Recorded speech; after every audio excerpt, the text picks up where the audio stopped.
শিবির জামাতের ক্ষেত্রে নারীর বিষয়ে কিছু অবস্থান রয়েছে যেটা আমি ঘোর বিরোধিতা করি। তারপরেও আমি আজকে এখানে এসেছি। সেটার কারণ জুলাই সনদটা এতই গুরুত্বপূর্ণ, এত গুরুত্বপূর্ণ যে আমার দ্বিমত, কিছু জায়গায় দ্বিমত থাকা সত্ত্বেও, ভিন্ন চিন্তা থাকা সত্ত্বেও আমার থাকা উচিত, আমাদের প্রত্যেকের থাকা উচিত।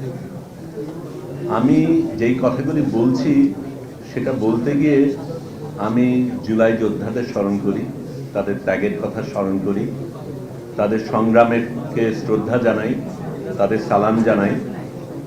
কিন্তু আমি মনে করি দেখতে চাই যে এই যুদ্ধ কিন্তু শুধু 2024-এ হয়নি, তার অনেক আগের থেকে হয়েছে। এখানেই অনেকে যারা আছেন তারা অনেক আগের থেকেই তারা কিন্তু লড়াই করে যাচ্ছেন, এবং সেই লড়াইয়ের ফলেই কিন্তু আমরা এই জায়গাটায় আসতে পেরেছি।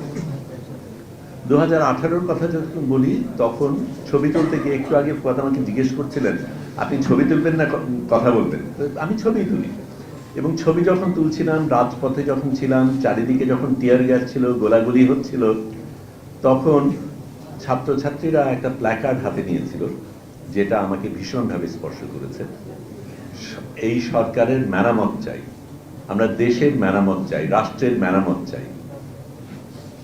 মেরামত জিনিসটা তো অত্যন্ত গুরুত্বপূর্ণ, এবং আমরা একটা দেশ পেয়েছি, এখনো এই দেশে অনেক সমস্যা রয়েছে। এই দেশকে আমাদের কোনো না কোনোভাবে মেরামত করতে হবে, এবং আমি মনে করি এই জুলাই সনদটা সেটাই করতে চায়, দেশকে মেরামত করে। সেটা অনেক দিনের সংগ্রাম, অনেকগুলি মানুষ সেই জায়গায় শ্রম দিয়েছে, ত্যাগ করেছে, সেই কারণে আমরা আসছি। কিন্তু মেরামত যখন করতে হয় তখন কিন্তু সবসময় সুন্দরভাবে যায় না।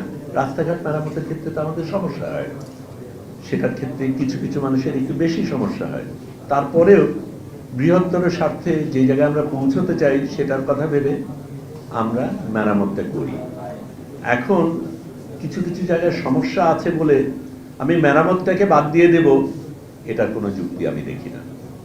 আমি জুলাই সনদ নিয়ে আলাদাভাবে বলতে চাই না, কারণ এখানে যারা বলেছেন খুব সুন্দরভাবে সেগুলি ব্যাখ্যা করেছেন, এবং সেখানে আমার প্রশ্ন করার বা বাড়তি কিছু দেওয়ার তেমন কিছু নেই। কিন্তু আমি এই জিনিসটা অবশ্যই বলতে চাই যে আমরা যেই ধরনের দেশ পেতে চাই, যেই দেশের স্বপ্ন দেখে আমরা এগিয়েছি, যেই দেশের স্বপ্নের কারণে এতগুলি মানুষ রক্ত দিয়েছে, রত্ন স্নাত যেই